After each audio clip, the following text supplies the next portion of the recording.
a pre-dawn arrest of well-known Palestinian activist Ahed Tamimi, 16, helped cement her standing as an iconic illustration of the complexity of the Israeli-Palestinian conflict. Immediately after her arrest, a Twitter hashtag called #FreeAhedTamimi was created and Facebook memes were circulated, calling for her release in both English and Arabic.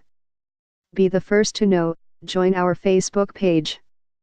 Function, D, S, ID, var JS, fjs equal D getElements betagname, S, 0, if, D getElement bid, ID, return, JS equal D createlement, S, JS.id equal ID, JSSRC equal / connect facebook.net/n_us/all JS number XFBML equal 1 and app ID equal 1634148068997, FJS parent node insert before, JS, FJS, document, script, Facebook JS SDK. The arrest also sparked an intense debate over whether she was a provocateur, manipulating social media to show Israel in a bad light on the international stage, or whether she was a victim of the conflict and a righteous activist, intent on pushing the IDF out of her village of Nabi Saleh and the West Bank in general. In a video that was filmed on Friday and went viral,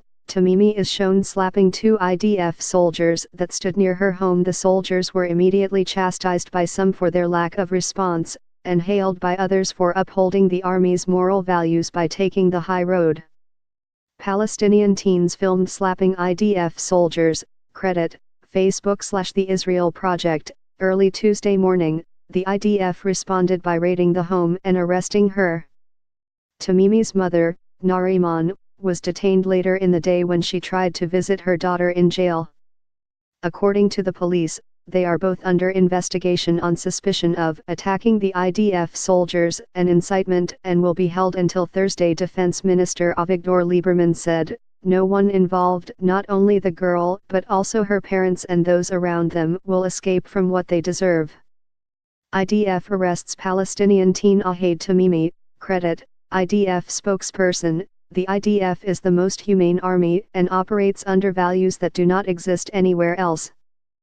But its humanity can't come at the expense of its deference and power, Lieberman said. Whoever goes wild during the day, will be arrested at night.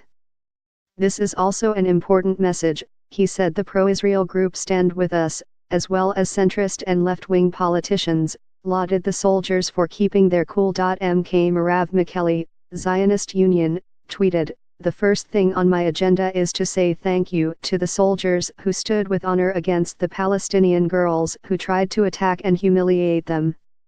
The army said Tamimi had participated in a violent riot in which 200 Palestinians threw stones at soldiers. According to the IDF, some of the stones were thrown from Tamimi's home with the family's consent, and soldiers removed all the rioters from the house, guarding it to prevent anyone else from entering. The police added, "This was a severe incident in which Palestinian women attacked an IDF officer and attempted to use social media as a platform to provoke the officers to respond."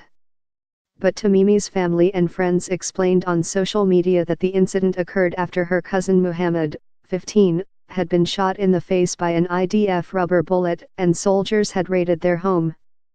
The soldiers in question were standing near the house, but this was hardly the first time that Tamimi was caught on video. Nicknamed Shirley Temper because of her blonde curls and popular YouTube videos that show her slapping or yelling at IDF soldiers, she is somewhat of a star in the Arab world. Right-wing Israelis have charged that these videos, which they call Pallywood, are carefully orchestrated cinematography. Palestinians and the international community see them as spontaneous expressions of protest against a military occupation. Tamimi spoke at an event in the European Union Parliament building, toured South Africa to share her story, and 3 years ago received an award in Turkey from Prime Minister Recep Tayyip Erdogan. Her immediate family has been prominent in Nabi Saleh's almost weekly demonstrations against the IDF. 2 years ago, her family made headlines when an IDF soldier tried to arrest her younger brother, also named Muhammad, on suspicion of stone throwing.